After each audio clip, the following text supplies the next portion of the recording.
Si tú pides el estado de capital, cambios en el capital contable y ves que la empresa ha generado ganancias año tras año, pero no ves nunca que estén distribuidas, ojo al meter tu dinero ahí, porque sabrá Dios cuándo lo vas a volver a ver. Debe haber una empresa sana en su estado de cambios en el capital contable, muestra que así como gana la empresa, si bien puede estar utilizando nuevos proyectos de inversión, también es importante que le esté pagando a sus socios. ¿Qué tal? Bienvenidos de nueva cuenta a esta serie de videos explorando los estados financieros que les debo ver para maximizar los flujos de mi empresa. Pues hemos llegado ya al video donde vamos a platicar del cuarto y último estado financiero básico, el estado de cambios en el capital contable. Hemos hecho un caminar en el que observamos el estado de posición financiera que nos expresa todos los bienes y derechos con los que cuentas y el origen de dónde provienen, si los debemos, si es dinero que estamos utilizando de terceros, si son recursos que estamos utilizando de terceros, o bien son los recursos propios, quise decir, utilizados desde la apuesta inicial, apuestas que se le han ido incrementando, nuevos inversionistas tal vez, y las ganancias o pérdidas que magnifiquen o disminuyan este flujo del dinero propio de la empresa, propio puesto por terceros, generado o perdido. Hemos visto también que el estado que tal vez más llama la atención y entre el más popular, el estado de resultados, que su nombre correcto hoy es estado de resultados integral, contiene elementos no nada más de los ingresos, costos y gastos, sino también ciertas operaciones que puedan ponerse en riesgo de convertirse en los flujos esperados o que representan dependiendo del tiempo. Hablábamos en su momento en el caso de tener acciones de una compañía adicional a la que estamos presentando la información o examinando la información financiera y que esta compañía adicional esté generando utilidades, lo cual maximiza el valor y el derecho que tengo patrimonial sobre esas utilidades o derivado de estas utilidades. Sin embargo, al no repartirse, puede ser que venga una época de pérdidas financieras y entonces esas utilidades se vayan disminuyendo poco a poco y nunca las pueda ver convertidas en dinero líquido efectivo. Por lo tanto, se separan estas ganancias o pérdidas hasta que no se convierten en dinero mientras se mantengan en derechos ganados. Y el estado de resultados integral en su primer parte, la parte fundamental, la popular, la más conocida, la más tranquila, pues es el estado de resultados en donde uno determina que la entidad en el giro en el que está generando la rentabilidad que otras empresas líderes en el giro hacen. Esto le llamo la utilidad bruta o margen de utilidad de la operación del giro de la empresa. Decíamos, por ejemplo, una constructora tal vez debería estar ganando un 20% de manera bruta sobre sus proyectos de venta, considerando todos los costos de construcción, el sindicato, el Instituto del Seguro Social, que para temas de construcción a veces es un poquito más bravo, y en cambio una empresa de servicios tiene un margen de utilidad bruta de 50%. Así que es importante que mires los estados financieros que te entrega mes a mes tu contador. Revisa cuál es el margen de utilidad bruta que está teniendo tus resultados en este momento. Limpia bien los costos y gastos en los registros de que pertenece y se clasifica cada uno de estos para saber dónde estás teniendo gastos hormiga que poco a poco empiezan a mermar tu utilidad, tu rentabilidad y conviértelos en ahorros. Aunque también recuerda la frase de mi amigo Jaime, en paz descanse, no te preocupes en gastar, preocúpate por generar, siempre cuidando que seas a los mismos valores que las empresas líderes en el sector. ¿Cómo puedes saber si eres una empresa líder en el sector? Bueno, pues tendrás que acercarte a los estados financieros que emiten las entidades públicas, al que más se asemeje al tuyo, o bien utiliza la página Damodaran, que contiene datos de las bolsas principales de Estados Unidos y del mundo, Asia y demás. Hay que tropicalizar, bueno, una serie de consideraciones adicionales, pero nos da un buen margen de dónde debo estar parado y la propia experiencia que tu contador con otros clientes del sector en el que estás pueda también referir. Identifica bien cuáles son tus gastos operativos y si vale la pena tener la estructura que tienes porque te da posición, porque te da capacidad de atender otros proyectos, e identifica también si hay ciertos gastos que no están siendo controlados y presupuéstalos. Esto, el estado de resultados integral. Pero más importante del estado de resultados de cuánto estoy ganando, la gran pregunta del empresario es ¿y dónde está mi dinero? El contador siempre viene con ganancias y ganancias y ganancias, pero yo nunca encuentro mi dinero. Los principales sospechosos son tus clientes y es tu inventario y es el adelanto que le das a tus proveedores o no pedir prestado a otros terceros. Entonces, identifica y lee tu estado de flujos de efectivo. A partir de hoy, sabes que no basta saber cuánto estás ganando, lo más importante es dónde entra y a dónde sale los flujos de efectivo que tu empresa genera. Y el estado de flujos de efectivo, propiamente, te lo dirá separando actividades de operación, financiamiento e inversión. El orden es primero inversión y luego financiamiento, pero te lo va a dar. Y por último, el estado de cambios en el capital contable. Si bien el estado de posición financiera cuenta toda la historia desde que existes y hasta que estás y nos enseña el momento en el que estamos, el estado de resultados, como vemos, es un estado efímero. Solo nos cuenta del año al año. Las ventas de un año, los costos y gastos de un año. Las ventas de otro año con los costos y gastos de otro año. Y cada año eso se va volviendo cero para llevarse al capital ganado o al capital perdido, a las pérdidas acumuladas. De ahí tendrás los datos con lo que puedas repartirte de dividendos, con lo que puedan repartirse de ganancias.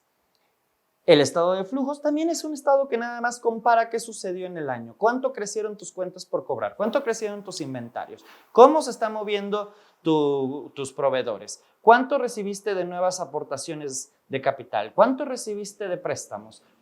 ¿Cuánto vendiste los activos que tenías y que ya no eran eficientes para la empresa? Y el estado de cambios en el capital contable se asemeja más al estado de balance porque es un estado histórico. Desde que naciste, pero nada más mira el cuadro rojo. Este es como un zoom al cuadro rojo de aquel primer video de esta serie de estados financieros, el cuadro de capital. ¿Cuánto cuenta? Esta empresa nació, yo me acuerdo cuando estaba plantando aquel arbolito que hoy está majestuoso y da una gran sombra. Entonces, yo me acuerdo cómo pusimos 3 semillas, ¿no? Yo me acuerdo la aportación inicial que hemos hecho a esta empresa. Y luego fue ganando y fue ganando y fue ganando y entonces el arbolito iba creciendo y luego se empezó a enchocar y le tuvimos que poner una plantilla, es decir, invité a nuevos inversionistas que aportaron a la empresa y seguimos creciendo en el patrimonio de esta entidad. Y luego nos hemos repartido las ganancias, porque toda empresa está para repartirse ganancias. Bueno, nos hemos repartido las ganancias. Y así, esta historia la va contando el estado de cambios en el capital contable, año a año, cuánto ha entrado, a un socio que se enojó y se fue, el derecho de retiro del que hemos hablado en otros videos en este canal de YouTube y de las redes sociales del grupo, y el derecho de reembolso. Por eso es importante acercarte a tu abogado corporativo cuando vas a recibir a un nuevo socio, qué tipo de acciones, qué tipo de capital van a representar. Y además, con contratos más elaborados, como los contratos de obligaciones convertibles en acciones. A lo largo de esta serie, hemos encontrado que es más barato el dinero de terceros que el dinero propio. Sin embargo, también hay que considerar que el dinero de terceros también cuesta un poquito de impuesto. Si bien hemos dicho que el interés, el SAT coopera, hay un cálculo que luego puede volverse un poquito dolor de cabeza, que es el ajuste anual por inflación. Esto nada más tiene efectos para la ley del impuesto sobre la renta o sobre ganancias. Te habrá explicado que el valor del dinero en el tiempo cambia conforme a la inflación que tenga cada país. Hay países que tienen inflaciones tan bajas que ni las miden, pero en el caso de México, en el que el Banco de México tiene el objetivo, a través de la política monetaria, de lograr una inflación del 3 más menos 1%. Casi después de esta crisis derivada de la pandemia, y de la guerra Rusia-Ucrania, casi estamos regresando a esos niveles. Sin embargo, aún estamos un poco altos en el margen de inflación, estamos casi números debajo del 5%, pero por encima del 4%, que sería el límite. Entonces, quiere decir que el dinero de terceros que yo utilizo, pues yo obtengo un beneficio por utilizarlo hoy y no mañana, que te lo voy a entregar porque es tuyo, y entonces hasta que yo no te lo entregue no podrás hacer uso de él, y la capacidad de compra cambia desde que yo lo tuve y hasta que tú lo puedas utilizar. Entonces, esa pequeña variación de ganancia por inflación en el valor nominal del dinero, pues se vuelve un tema pasivo, que si bien es más barato financieramente, tiene su efecto fiscal que, aunque no es representativo, vale la pena considerar. En el estado de cambios en el capital contable, estos préstamos pueden también volverse capital con contratos especiales, como las obligaciones convertibles en acciones. Existen casos en los que las empresas prestan dinero sin tener que cambiar necesariamente la estructura accionaria, pero no con una tasa de interés fija, sino con un riesgo, dependiendo si los planes a los que te está financiando el recurso se dan y se logran. Si se logra más de un 15% de rendimiento, entonces el interés que se le pagará dejará de ser del 12 y pasará a ser del 14. Si se logra más de un 20%, entonces será del 18. Diferentes condiciones que están sujetas más al riesgo del resultado de la operación que a la operación como tal.